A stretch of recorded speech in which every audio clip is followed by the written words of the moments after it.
Good morning, everybody. Welcome to Racing Dudes Live, Kentucky Derby Daily Show for May 3rd on Tuesday. I'm with Aaron Haltman and Mike Somich. And gentlemen, it's going to be a fun day because now we've got the post drawn. The odds are out. We've had almost 24 hours to marinate on this.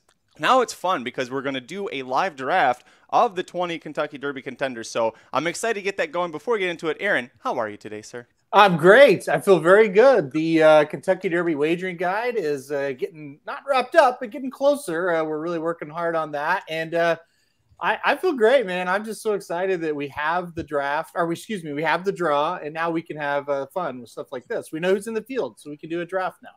Perfect. Mike, let's talk about the rules real quick just for this the draft. Explain how the system's going to work, who's going to win, are there any bonuses, that sort of a thing. Oh, thanks for asking, Magic. I'm doing great, too. I appreciate that. Yes.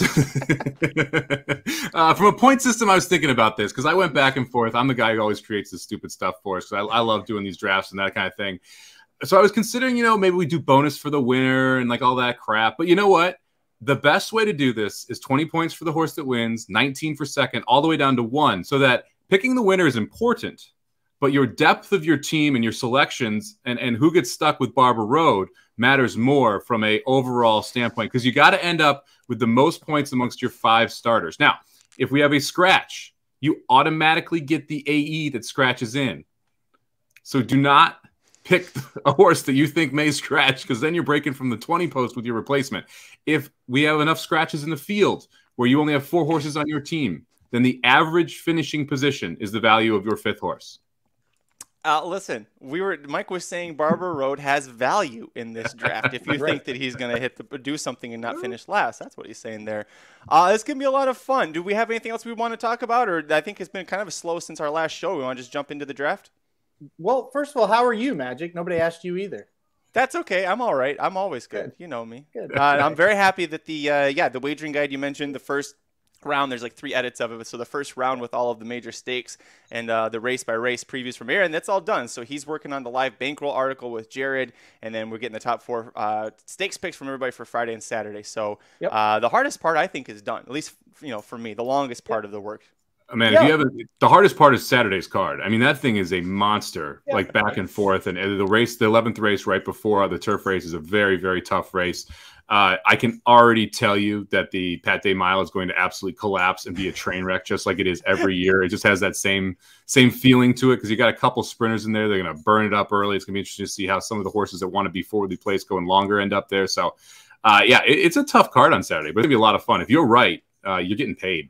I texted Aaron last night as I was editing the guide and just kind of giving my thoughts on it. And I told him that we're going to have a funny duck situation in the Pat Day Mile where it's going to fall apart and you're going to go, who the hell was the horse that won that race? And Jared's going to have left him off and be very pissed off at missing that pick 3. We had a question here from Richard. He wants to know how do you decide who gets the first pick? That's a good segue into it. Aaron and his true random number generator. So there are going to be 4 of us. Jared's not here, but he did give his list of draft choices to Aaron in order. So Aaron's got the list. Jared will be drafting in whatever order we decide. Yeah. So how do you want to number them? Me 1, Mike 2, Magic 3, Jared 4? Perfect. Sounds good. All right, here we go. 4. Jared gets to go first. All right. Okay. And then hold on. We got to do the rest of it. Curtis, you're second. All right. Oh, 4 again. Oh, 3 again. Aaron. I am third. Okay, Somich, you're 4th. I'm sorry. I'll take it. I'll take that snake spot. I was going to say, I assume we're snaking. Yeah. Okay.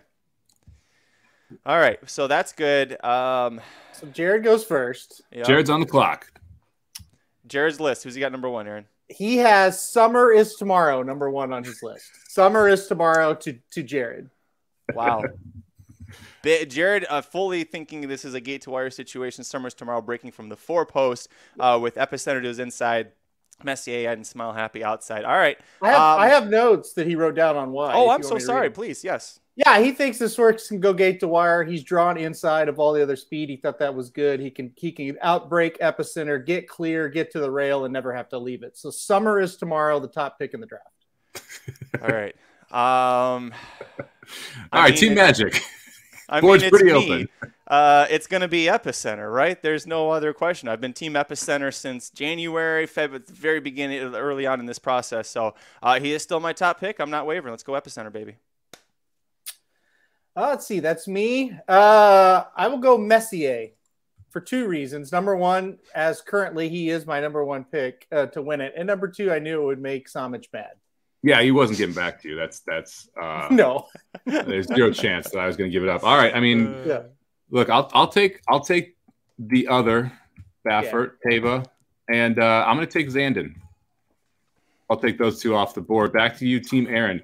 Oh boy. Well, White Abarrio. This is who I'm going to take here. You've convinced me. You've been interviewing the owners. We're going to meet White Abarrio when we're there. I just think he is really likely to run like top 6, right? So for those purposes, that's why I think he makes a lot of sense to get drafted. Yeah, I interviewed the owner this morning, and we're gonna have that interview up on the feed. Yes, we are trolling Jared. If anyone's wondering, that's what's going on here. He was really high on him, and I asked him specifically, what about that last quarter mile and the Florida Derby, and he had a pretty good answer for it. And so I got to check that interview out when it comes out.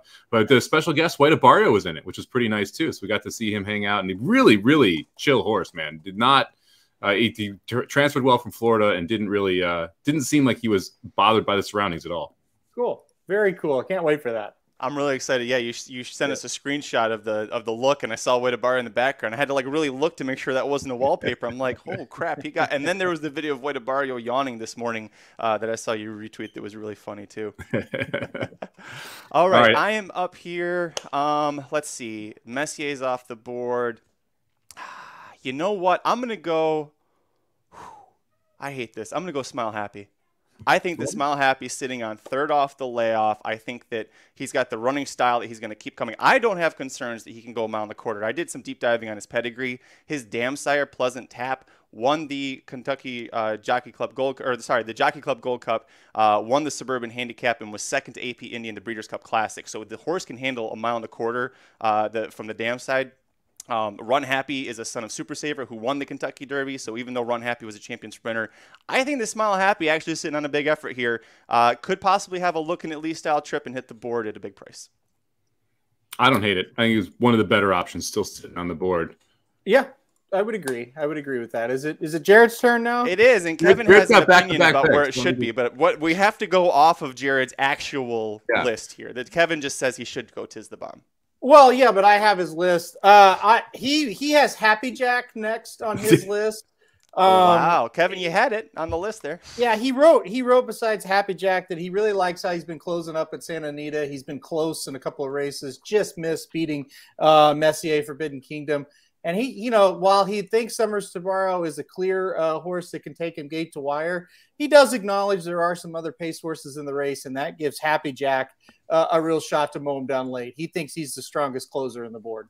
And just so everyone knows, the loser of this, last place, has to buy the other 3 dinner on Saturday after. Correct. Yes. Yeah. We all 4 agreed to that before. We forgot to mention that. Yeah. We'll Postmate you, Magic. I was going to say the other 2, and I'll order an extra steak, and I'll pretend that I'm there. All right. Jared's next up on the snake, Aaron. Where's he going? Well, he took Classic Causeway next. He loved the post position draw. That's what really led him to Classic Causeway. He thought the 17 was the perfect post for that horse. And he likes speed in the Derby. And this is another horse that does have a lot of speed. Will be part of the pace. He thinks will definitely hang in there for a piece of it for sure. I think he's got him on the bottom of his supers. And he loves the post. And he's very excited to have his horse on his team. It's a strong drafting strategy to take the 2 horses that will be pressing each other for the lead. That never turns out poorly in this type of thing. Well, he thinks one will definitely stay up. So. I like it. All right, we're back to Team Magic here, right? Yeah, Team Magic. Yeah. What do you got here, Magic? Boy, it suddenly got slim pickings real fast here. Yeah, I know you had Happy Jack high on your list. Classic Causeway off the board too. Damn, Jared does this to me every draft. And that's tough because I have to keep looking back down to see who's been taken. You know what? Screw it. I'm gonna go with Mo Donegal. You are. I knew Mo it was coming. Mo Donegal's a Johnny Tryhard. That horse keeps coming and coming. And Irad Ortiz Jr. drew the rail with the Todd Pletcher horse last year, completely screwed up the break and was over. I'm hoping that No Donegal will end up doing a little bit better than Known Agenda in the draft, at least from the break there. Let's see. All right, I will take the horse that I just don't have any idea what he's going to do, and that's Simplification. He could go to the front. He could be 20th. I think he's likely to run 6 through 11. I think if you could make a bet, who's the most likely horse to run 6 through 11? I think simplification's the answer. We're late in the draft. I'll take my shot with him. Oh, man. I'm shocked on getting Charge It here. I'm going to take Charge It as my first pick. Ran second in the Florida Derby. Super green. Really worried this horse is going to make a lot of trouble for himself in the Derby. I think that's probably why he's dropped this far. But from a talent perspective, you could probably make the argument this is a top 5 horse talent-wise in this race. So I'll see if I can trust Pletcher. I actually got the good Pletcher versus no Donegal, who went earlier in this round. So pretty happy about ending up with the best Pletcher in the race. Oh, man. Okay. Coming back. Where are we going here? Oh, God, I might do it. Should I do it? I'm going to do it. I'm going to take Crown Pride. I'm going to go to Japan, and I'm going to see if we can get a horse. So I think it's going to probably catch some steam, especially in the exotics, and run into it. Hopefully, since Jared's team is going to set a wicked pace, Crown Pride can pick up some of the pieces here. So I'm going to go with Crown Pride as my 4th pick. No, was Aaron, it me? you're up. Yep. Oh, sorry. I was thinking about something. I'm going to go with Zozos with my next pick. Hate the draw for him. Horse that I think, though, can still make an impact here. You know, I thought maybe this would be a horse I'd use on my tickets, but the 19 draw just kind of sucks. So, but still, I'm gonna take a shot with Zozos. Hopefully, he can get up there and at least finish in the top, half of the field. Curtis, I think Crown Pride worked 3 times in the last 7 days. How many times did he keep the exercise rider on? I want to know. He looks more keyed up than any horse I think I've ever seen. Like, especially for a horse that doesn't always break that well, wants to come from off the pace. He looks jacked up in the morning. I'm not saying it's good or bad. He just looks jacked up. Oh boy. All right. So I'm up next. Jared's got 2, and then me again. So I got to figure out who Jared's going to take off the board here. You know what? I would tell you, but that would be compromising. Yeah, I don't want to do that. No fun. Don't do that. Yeah. I'm going to go ahead and take Pioneer of Medina in the 4th round. I think this horse is, first of all, the fact that he didn't completely embarrass himself on Louisiana circuit behind my top pick, who has been my Derby pick for so long. Is he going to win? No. Is he going to? I think he's going to be forwardly placed early. He's going to be more prominent than most of these horses. And when they all stumble in the stretch, 6th, 7th, 8th, this is one of those horses where when Aaron wins the fantasy league, this is the kind of horses that he drafts where they just, man, they're always there. They don't win, but God damn it, they're always there and they can do something for you. So that's Pioneer Medina for me. All right. Is it Jared's turn? It is. Well, he took Ethereal Road with the next good pick call, Darren. And he actually he made a little comment. He had this horse ranked 5th, so you guys have, I think, missed out on him. He kind of said, look, the coaches run this horse into form. He loves the fact that he's had 6 starts already this year. He loves the fact he's coming back on after running a week and then coming back in 2 weeks later. So he thinks this horse will be primed for a big effort. He really loves Luis Contreras as a jockey too. He thought that was a great idea to put him on. And then it's his, right, to kick off the last one. Yeah, he is excited. He's going to go ahead and take Barber Road. He was very excited to hear that Barber Road would probably be available in the last round. He texted me and said, hey, make sure to take him. He's excited. He thinks this horse ran against a very, very tough crop in Arkansas. Some of the best horses of the year ran in Arkansas, he thought. And listen, the horse lost a shoe last time out, and he thinks that probably cost him about 20 links. And, he thinks that might be close to starting to cut into the margin that he needs to make up to make an impact in this race. So he's excited for Barber Road. He's the hunch roadway team here with 2 roads and a causeway on his team. So he's just playing the hunches for the roads. Well, Jared's a big fan of roads. He likes to drive on them. And so he's very excited about this team. All right. Where are we headed now? I think it's Aaron here. No, it's me. No, it's Magic. Fucking Rhodes comment got me. I can't believe that the horse that Brad Cox said from day one was his only potential Derby horse is the one that's still on the board. I'm going with Cyberknife. I mean, the draw is shitty for him, and I think he's a jackass, but Cox has said from day one this is his only real Derby horse. So, yeah, I'll take Cyberknife here. I think I got lucky in the 5th round. Yeah, God. I was really hoping I wouldn't be stuck with a horse when we get stuck with here. We'll also talk about these horses after we're done the draft. So we'll discuss why I don't think any of us would have picked Cyberknife. Anyway, we'll get to that soon. Yeah, certainly. We're gonna summarize each team. So correct me if I'm wrong. Tis the Bomb and Tawny Port. That's what's left, correct? That's what's left. A couple of solid dirt horses. No, actually, I shouldn't say that. That's an insult to Tawny Port. I'm sorry, Tawny Port. You did win the. Gosh. I'm going to do it again just to make Somich mad. I'm taking Tawny Port. I know Somich doesn't want Tis the Bomb, so I'll take Tawny Port. The horse I've been saying I don't want, who I think is going to finish last, I give it the last pick. That's really sweet, guys. Why couldn't I get Barbara? Why couldn't someone take Tis the Bomb for Jared? Stupid. Well, you can make a trade with Jared if you want. Well, I'll let him entertain it. Yeah, text him right now. See if he wants to trade for Tis, because Tis the Bomb, a Breeders' Cup winner. If you bet him. Yeah. Turf. Aaron, a lot of praise for your ability to deliver the picks that are on the page. I mean, you're just reading what Jared gave you. Chris giving you a lot of praise, but yeah, I have a sheet, and I'm not doing anything out of the ordinary. So, but I appreciate the comment. First comment we got in here: why are we so low on Cyberknife? Aaron, you want to talk to us about Arkansas?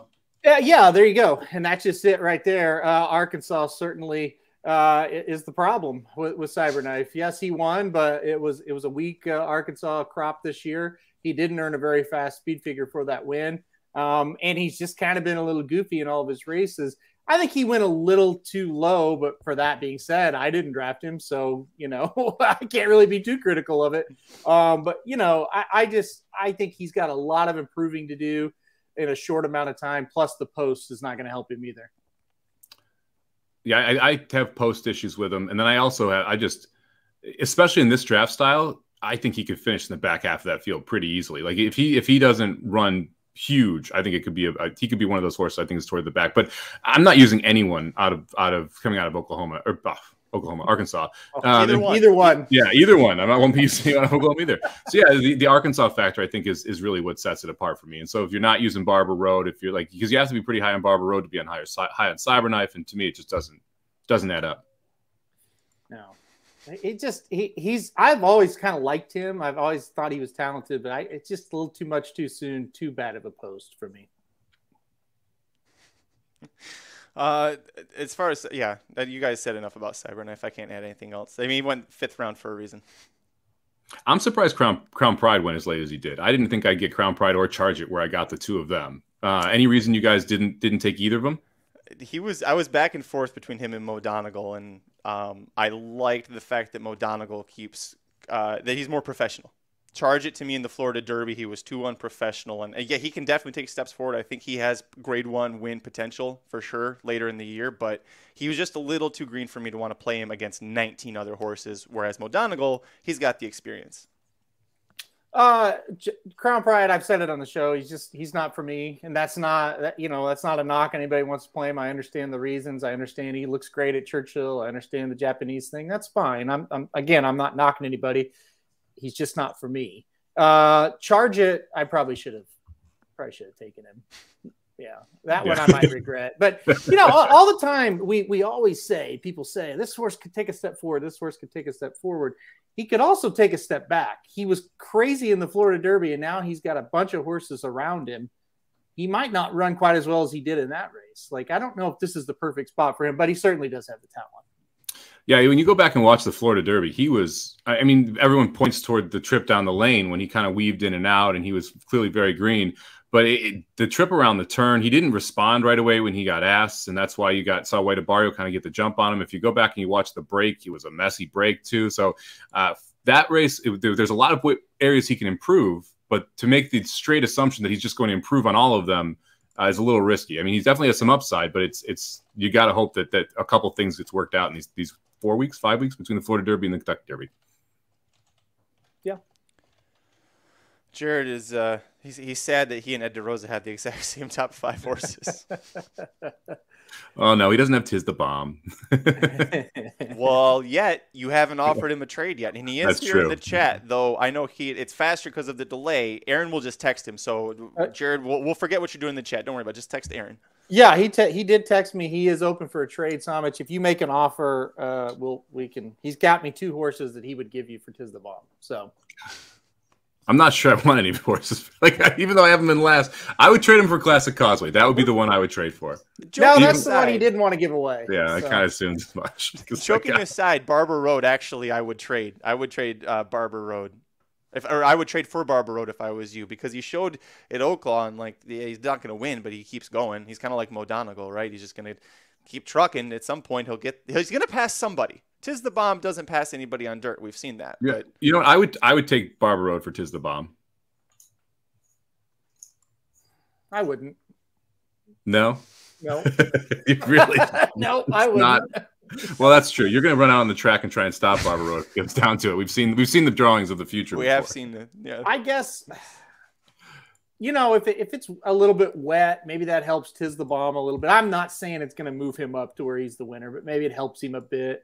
Of course, the wet I don't think would hurt Barber Road much either. So yeah, I mean it's 6 in one hand, half dozen in the other. And let's see here. So I'm looking to see. We got a couple people asking about props here. Still no props out from overseas yet. So I'll keep looking back to see what the props are. I always think those over-unders are interesting for the first quarter and first half. I think there's some of the better bets. My guess is you're going to see a high 22 as the over-under prop for the first quarter, maybe 22.8, somewhere in there, 22.82. And my guess is the first half, you're going to see something like 46.1 or 46.2. I would take the over on the first half. I think that's a little bit fast. The first quarter could be pretty swift, though, if you do have a lot of horses jockeying for position. And you got to realize Classic Causeway's got to go from that 17 post. No matter what else happens, he's got to just fire out there and go as fast as he can to clear 16 other horses to his inside. And so I would expect that he's going to heat up that first quarter pretty good. As far as the pace goes, too, when I was thinking about it for Epicenter and that inside draw, the 2 horses to his inside he doesn't need to worry about. Summers Tomorrow we saw set the pace in the UAE Derby, but what if he's coming from overseas? We've seen the overseas horses break terribly often in the Kentucky Derby. If Summers Tomorrow fucks up the break, would you be that surprised? No. And then all of a sudden Epicenter, who continuously breaks clean, he's got Messier, 3 posts out, and then he's got, Pioneer Medina, 8 posts out, and then Classic Causeway in the parking lot. So from a pace perspective, I think Epicenter's sitting in a good spot, but I think Mike Somich, you have a good idea for a show later tonight to talk more about the pace. Yeah, I'm excited and wildly nervous to be live with Saratoga Slim to do his full pace thesis.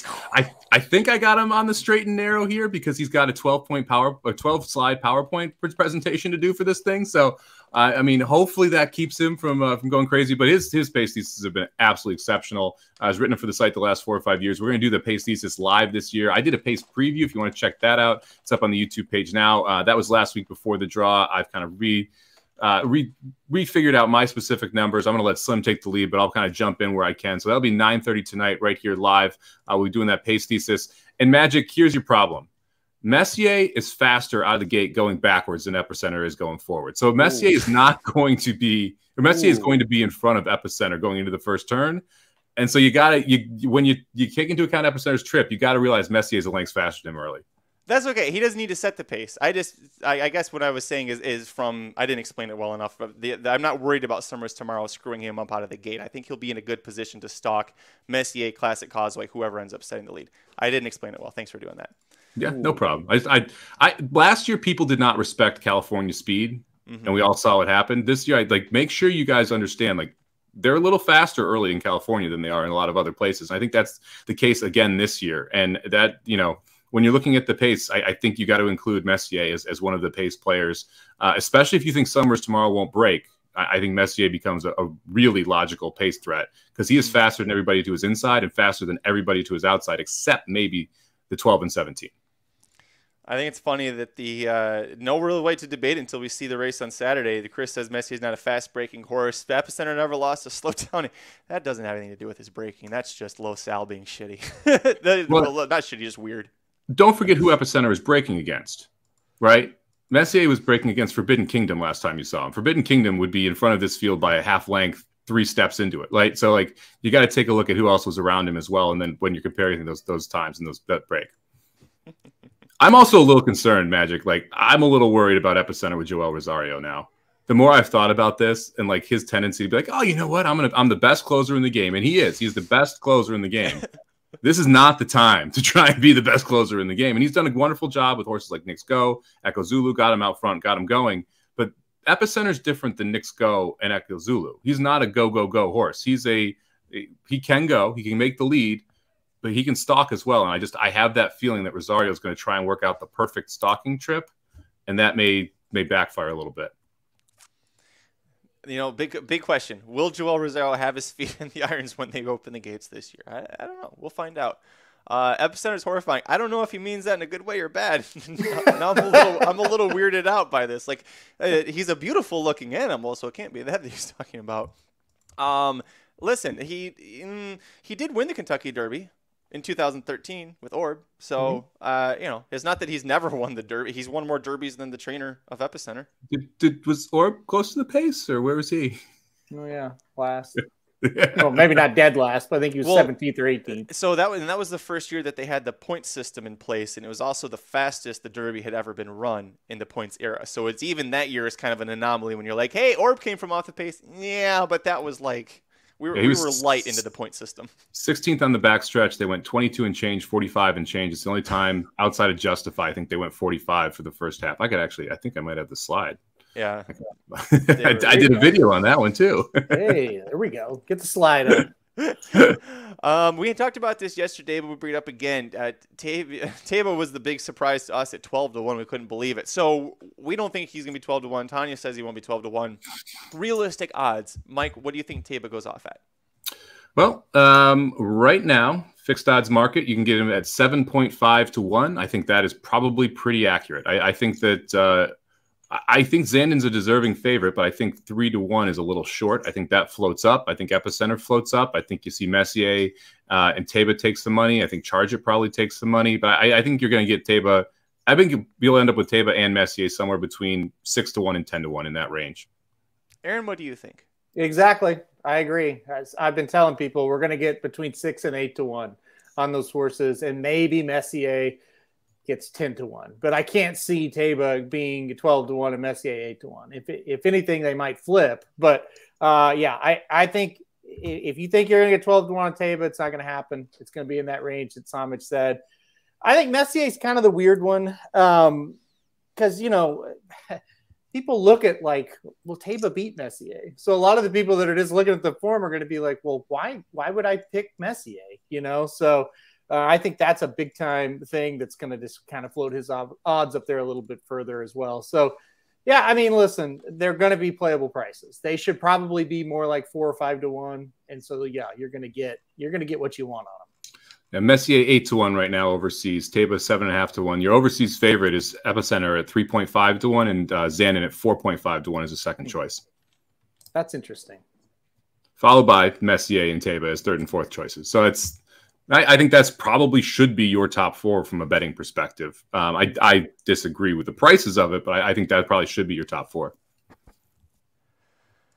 Yep. Team Jared, if you like Summers tomorrow, where's Crown Prince in your Crown? I think he means Crown Pride. It is. It's so common to see Crown Prince and Crown Pride switched up. I thought I was the only one that did it, and then I've seen it everywhere. But anyways, Aaron, he didn't like that horse that well. He thinks Summer Tomorrow can definitely turn the tables. He hasn't liked how Crown Pride has looked on the track. He says I sniped Crown Pride from him. He was going to take me. He said, well, no, he didn't like him. He said way too much energy in the mornings. He likes his horses real docile in the mornings. That's why he went with Summers Tomorrow. Summers Tomorrow's last work, 6 furlongs in 1 minute, 32 seconds. That's what Jared wants to see. So he was very happy with Summers Tomorrow. Yeah, Jared had the Crown Royale before he sent his list in. Correct. Yes. Chris Mello brings up who goes off the highest price horse? Oh man, Happy Jack. Happy Jack is probably the correct answer. The only reason you bet that horse is the name Jack. I mean, Ethereal Road has to be a pretty big price too, right?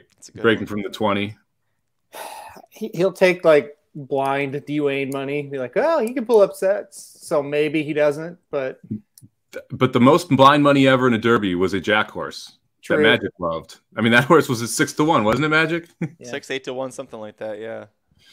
It's probably going to be one of those two, is my guess.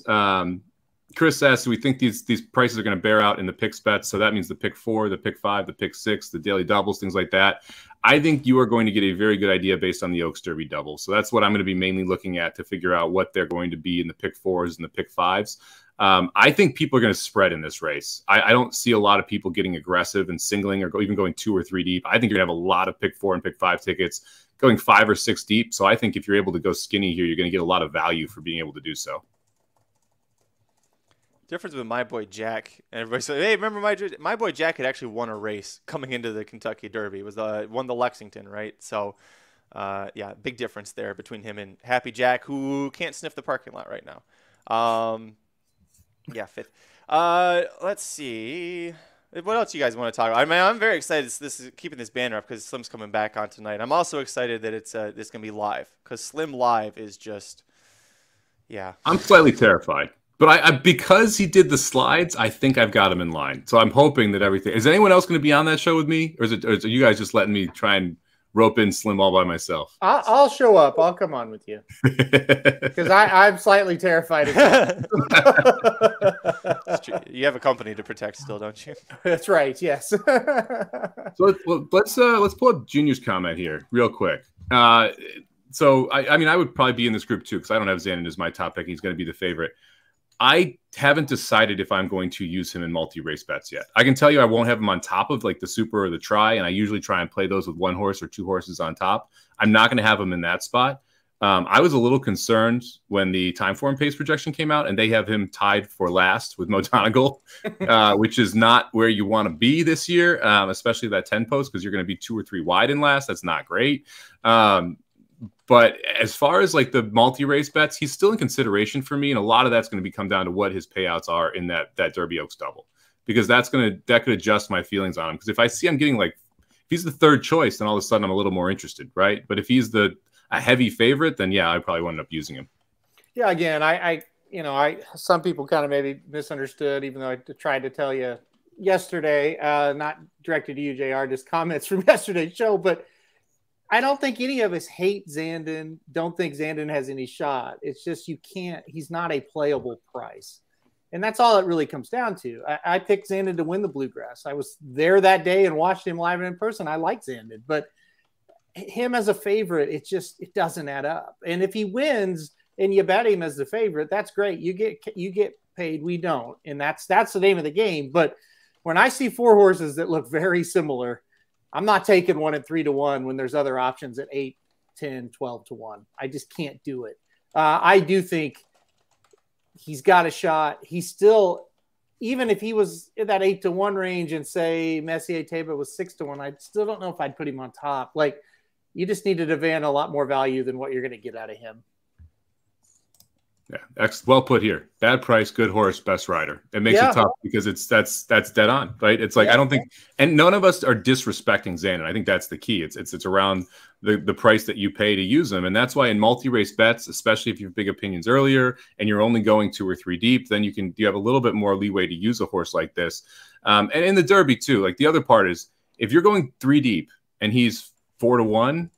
You're still getting decent value because there's 20 horses and you're going 3 deep and getting to a 4 to 1 shot in a 20 horse field. That's still a positive expected value long run in that specific pool. So we'll have to see kind of what the prices line up here.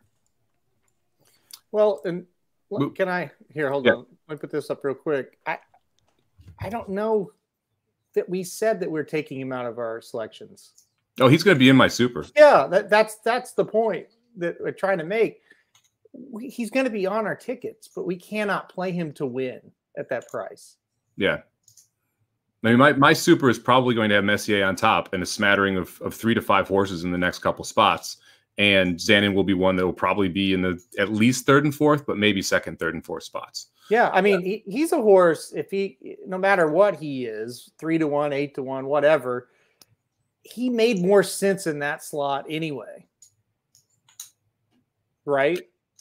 Yeah, yeah. Well, I think part of it, JR, if you're just going off the table, first off, Team Jared's a little funky. Yeah, outside of that, I think that we all also, Okay. I don't think any of us are going to pick Xandon on top, and so he's going to automatically fall a little bit further than that.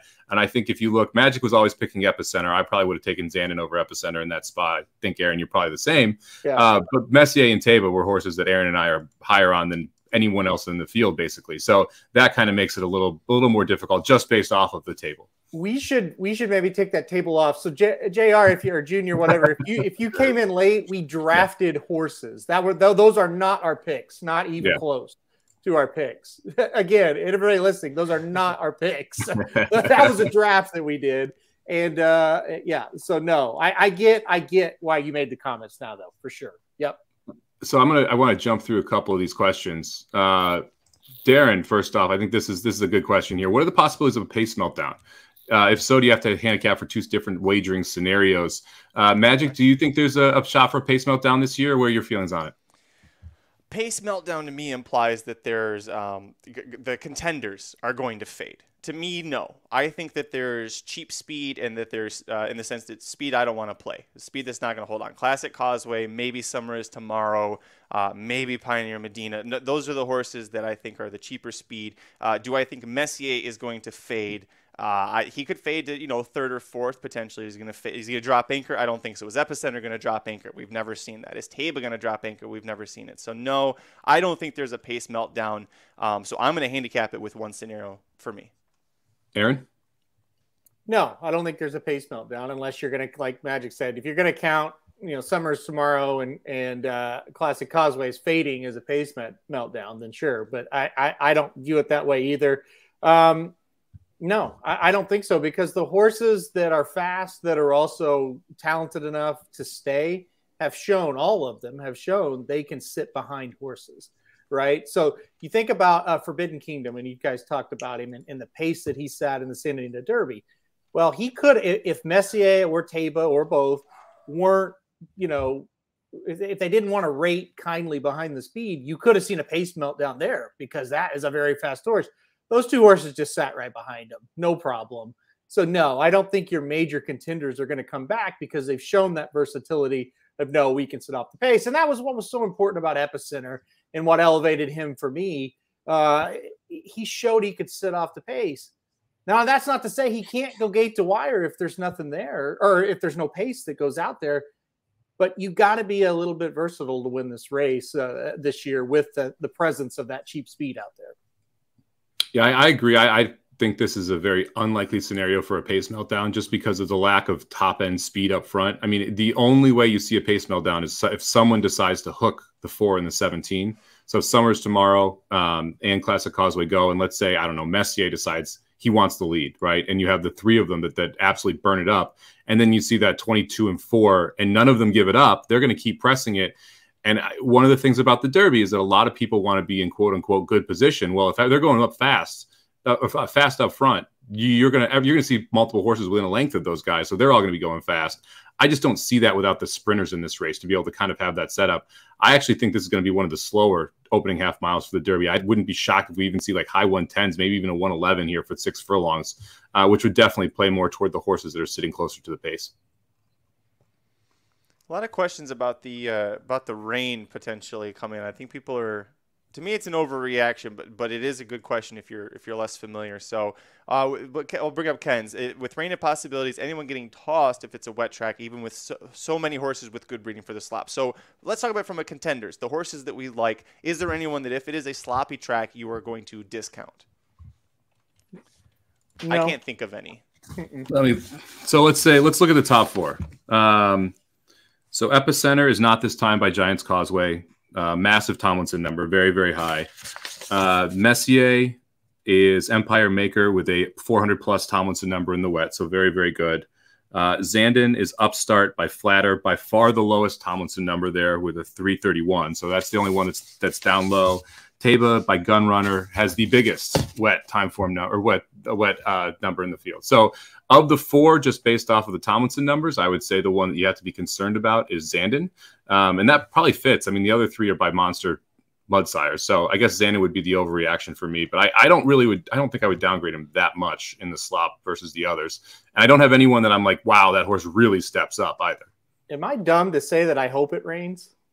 No, you pick Taba. I mean, Taba's bred to like gun runners love the slop. Gun runner love the slop. The bottom side loves the slop for Taba. Like that would be a great scenario for Taba. Now, I mean, I have him so high already. I'm not really going to upgrade him since I think I'm going to have him either second or third right now. But I think that the rain would definitely help with. And there's going to be some moisture in the track.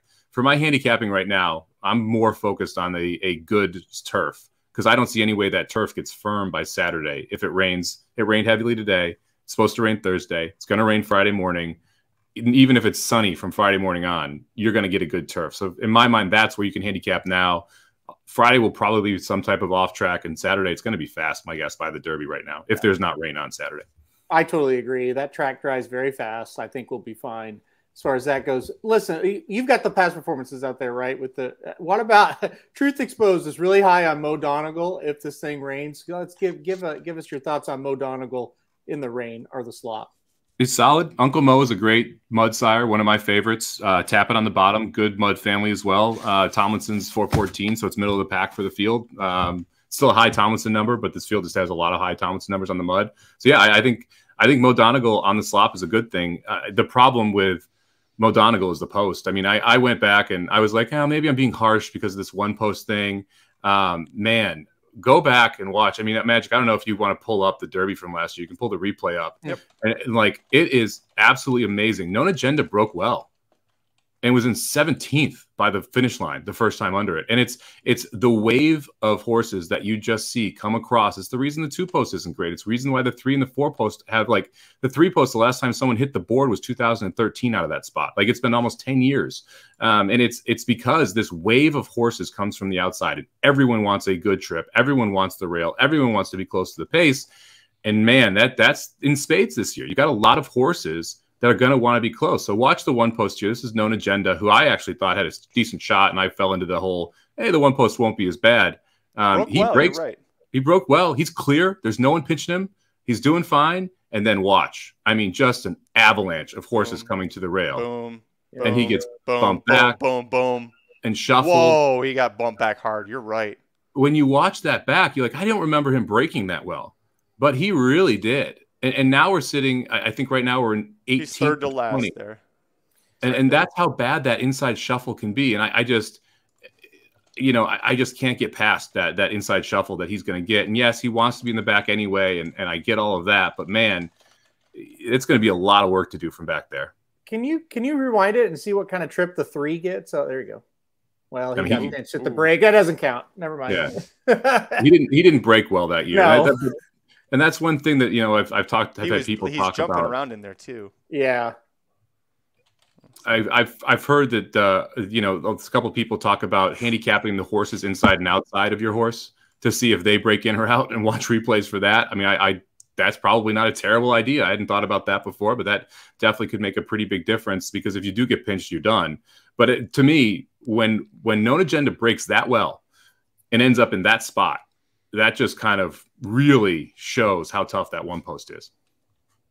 Yeah, that's rough. That is rough. Wow, man, it is pouring down rain. By the way, at Churchill Downs, they're in the stretch of the 3rd race here. It's crazy. You can barely see who they are.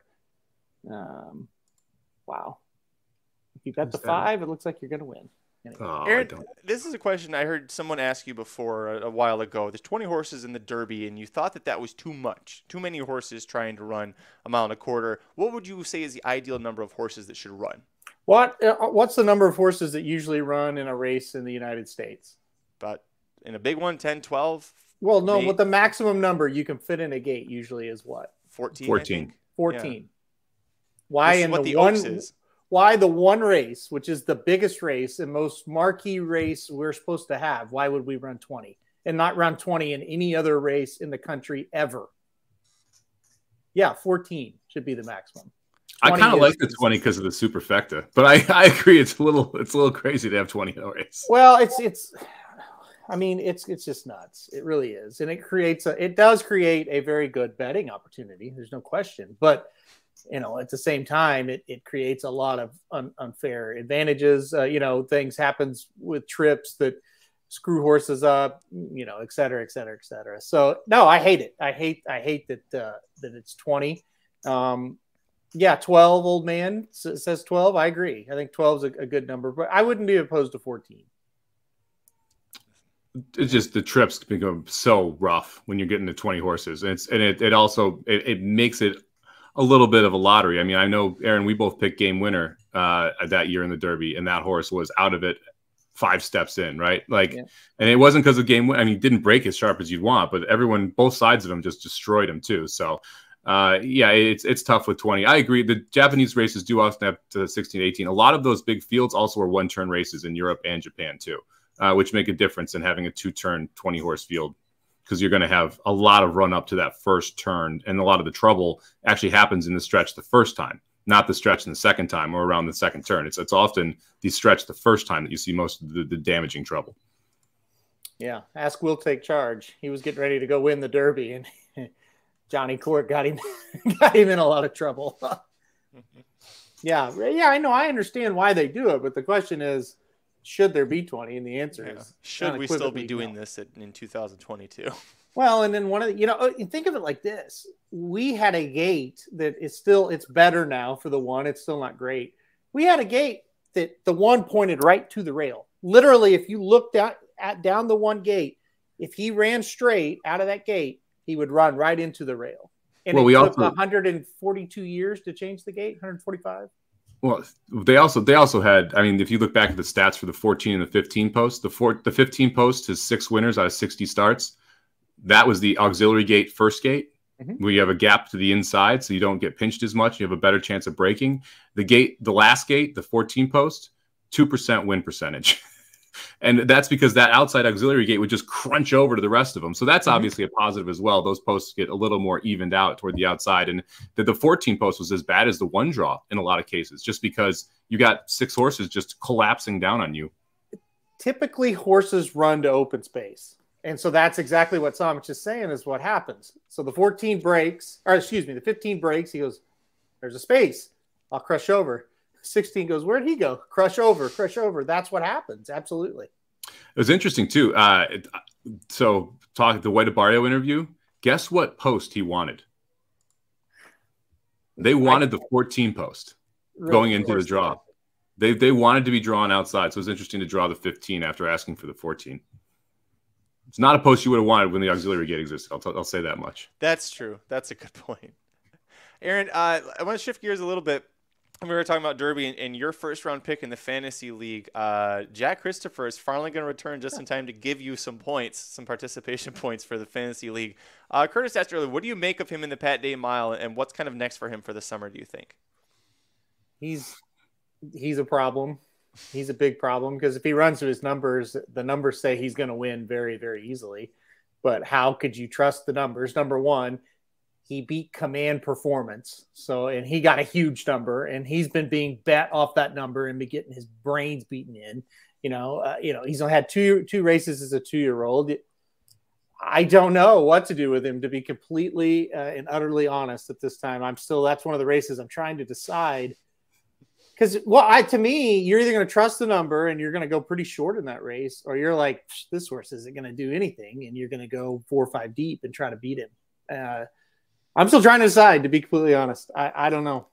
Mike, I won't be using him. Yeah, there's too much speed in that race, man. The Pat Day Mile often gets a ton of speed. You see wildly fast fractions early. I think I ended up I've picked the race. I don't remember exactly what I have on top, but I Papa Cap's in my top 4. I think a horse I'm going to use. But I'm looking for horses coming from off the pace in the Pat Day Mile. I don't see how anyone's wiring that field, and that's how Jack Christopher wins. And so I think it makes it really tough for him as a comeback race. I think you're going to end up seeing him going 7 at Saratoga, 7 up in New York at Belmont. I think that's really where he fits. He's a one-turn sprinter in my mind, and the one-turn mile at Churchill helps that. But man, if with all the pace that's in that race, I see it like it's just a really tough spot to come back in. And you said it, Aaron. Like, we talk about inflated races, that Command Performance race looks awfully inflated now 8 months later when you compared it to that race to the time that came back on the day. Yeah. Oh, absolutely. And the good news is he did earn a pretty fast figure on debut as well. So it's not just the one figure, but it's just there's a lot of things that make him a little bit vulnerable. A lot of bit vulnerable. So, if you're looking for positives, though, like I said, his numbers are fantastic. This field bless their hearts, right? This is not good. If he's the real deal, he will win, right? Like imagine Jackie's Warrior won this race last year, right, guys? He would crush these horses. These are not good horses that are in here.